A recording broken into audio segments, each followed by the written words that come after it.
O Senhor esteja convosco. Ele está no meio de nós. Proclamação do Evangelho de Jesus Cristo, segundo Marcos. Glória a vós, Senhor.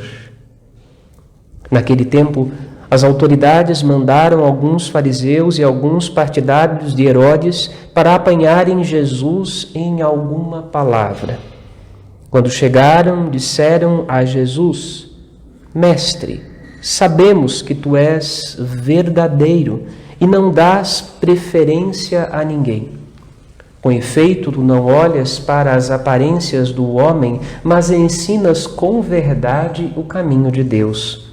Dize-nos, é lícito ou não pagar o imposto a César? Devemos pagar ou não? Jesus percebeu a hipocrisia deles e respondeu: Por que me tentais? Trazei-me uma moeda para que eu a veja. Eles levaram a moeda e Jesus perguntou: De quem é a figura e a inscrição que estão nessa moeda? Eles responderam: De César. Então Jesus disse: Dai, pois, a César o que é de César, e a Deus o que é de Deus. E eles ficaram admirados com Jesus. Palavra da salvação, glória a vós, Senhor.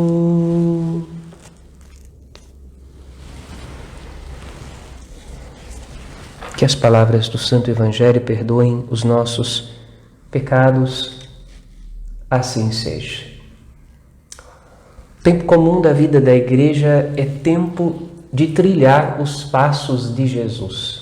Caminhar com Jesus é conhecer a revelação de Deus. Caminhar com Jesus é conhecer o caminho do reino dos céus. É aprender com o próprio Cristo e com a sua pregação a razão, o motivo e a missão pela qual ele veio ao mundo. Veio ao mundo para remir o pecado. Veio ao mundo para curar e sarar a ferida da alma, da vida humana, para que o ser humano pudesse alçar seu voo em direção ao céu, em direção a Deus, em direção à sua vontade. Caminhar com Cristo é aprender os caminhos do reino dos céus. Na primeira leitura, São Pedro faz uma pergunta inquietante. O que é que nós esperamos? Nós esperamos o dia de Deus, o dia da ira de Deus, para que Ele manifeste sua cólera, sua ira e destrua todas as coisas, puna os maus e recompense os bons? Ou o que nós esperamos, conforme o ensinamento de Jesus, é um mundo novo transformado pela graça de Cristo? São Pedro vai dizer que é a segunda opção. A opção dos filhos e filhas de Deus, remidos por Cristo, lavados no sangue do Cordeiro, é a escolha e a opção de um mundo completamente transformado. Céus novos e uma terra nova. E alguém poderia dizer, talvez, de repente, está demorando demais. Jesus está demorando demais para voltar. A promessa de céus novos e de uma terra nova está demorando demais para acontecer. E São Pedro vai dizer para nós: considerai também esta longanimidade, este tempo de espera, esta alma larga de Deus, também como salvação. Em outras palavras, que bom que Ele está nos dando tempo para estarmos preparados para a vida eterna. Vida eterna é um convite, a vida eterna é também ao mesmo tempo exigente para nós, é necessário um caminho de conversão. Que bom que o Senhor está nos dando tempo para que, vindo nos buscar, estejamos de fato preparados para encontrá-lo, amá-lo, servi-lo e sermos recompensados com o dom do seu amor e da sua misericórdia. E enquanto estamos vivendo esse tempo de espera, vem ao nosso encontro esse ensinamento do Evangelho de Jesus, que nos convida ao discernimento aqui, a respeito daquilo que é de Deus e aquilo que não é de Deus, aquilo que é deste mundo e pertence a este mundo. Vão perguntar para Jesus, e é claro que quem pergunta são, logicamente, os fariseus, porque eles queriam sempre colocar Jesus numa situação difícil. Então, Jesus, não é? É lícito pagar o imposto ao imperador? Veja, em primeiro lugar, o imperador é romano, os fariseus são os judeus, mas os fariseus, os judeus, estavam dominados pelo Império Romano. Então, se Jesus dissesse que era ilícito ou era errado, iriam dizer, então, você é um revolucionário, você está contra o imperador, vamos levantar armas e vamos brigar contra o Império Romano. E se Jesus dissesse é lícito, também iriam acusá-lo, porque iriam dizer, bom, então como é que você, sendo judeu, aceita de maneira submissa o imperialismo de Roma sobre a vida do nosso povo? Com muita sabedoria, Jesus pergunta, qual é o brasão impresso nessa moeda? Em outras palavras, a quem pertence esta moeda? Quem é o senhor desse dinheiro? Eles vão responder, a imagem que está aqui na moeda é a imagem do imperador romano. Pois bem, com muita sabedoria, Jesus responde, devolvei ao imperador o que lhe pertence. Mas não esqueçam de dar a Deus o que pertence a Deus. E os fariseus entenderam que Jesus estava falando do coração apodrecido que eles carregavam dentro do peito, porque como senhores da religião daquele tempo, eles deveriam ser capazes de pertencer a Deus, de conhecer a Deus, amar a Deus e fazer os outros se aproximarem de Deus.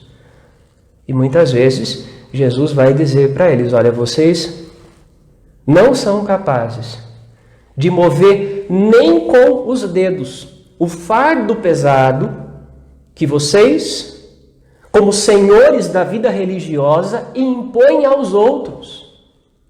Que ministério é este? Que serviço é este? Bom, com Jesus a gente aprende que a diaconia da igreja não pode ser outra senão a diaconia da caridade. Um evangelho cuja alma não é a caridade e a misericórdia não é o evangelho de Jesus. Uma igreja que não pregue o perdão e a paz não é a igreja de nosso Senhor Jesus Cristo. Pode ser qualquer coisa, mas não é a igreja de Cristo. A igreja de Cristo representa o próprio Cristo. É sacramento eficaz da salvação que ele nos comunicou. Disse Jesus em Pentecostes para os discípulos, ide, batizai, perdoai, manifestai o poder redentor, dai o perdão à humanidade, fazendo-os observar tudo que eu ensinei. Aqueles a quem perdoardes serão perdoados. Aqueles que vocês não perdoarem, os pecados serão retidos. Há duas formas da gente entender isso. E evidentemente apenas uma delas colabora com o Evangelho como um todo, porque o Evangelho é um todo e não apenas um versículo ou uma linha, mas é um conjunto que nos faz reconhecer Jesus. E qual é que é a única interpretação possível? Olha, o ministério de vocês é importante. Por isso, a ninguém negueis o perdão, se com arrependimento vierem buscar. Porque o que vocês perdoarem, o que vocês ligarem, disse Jesus a Pedro, o que você ligar na terra vai ser ligado no céu. O que vocês perdoarem será perdoado. Agora, o que vocês não perdoarem será retido. Jesus vai ter que resolver isso depois. Mas também vai cobrar de nós, daqueles que tinham a responsabilidade de fazer e não fizeram. Porque este era o problema dos fariseus. A responsabilidade que tinham e que não davam conta. E que se omitiam de fazer, fazendo de conta que não era a sua responsabilidade. Nós não podemos nos fechar à caridade de Cristo que impele a vida da igreja. E que deve também impelir o nosso coração. O que esperamos? Esperamos o fim do mundo, em que Deus venha com toda a sua ira e cólera para destruir todas as coisas, ou o que queremos ver é a Jerusalém celeste vindo do céu para arrebatar os santos e para que, salvos, possamos viver com Deus. A esperança é fecundada pela caridade de Cristo. Na verdade, eu diria, as três virtudes teologais, fé, esperança e caridade, estão profundamente entranhadas. Uma não existe sem a outra. Nossa esperança não é uma esperança de morte, mas é uma esperança de vida e vida eterna. Nossa esperança não é uma esperança de destruição, mas é uma esperança de salvação. O desejo de Deus é que todos se salvem e cheguem ao conhecimento da verdade. Isso não quer dizer que de repente haja quem não se salve, porque infelizmente o ser humano às vezes escolhe caminhos tortuosos que nos deixam surpresos, mas o desejo de Deus não é a morte dos seus filhos.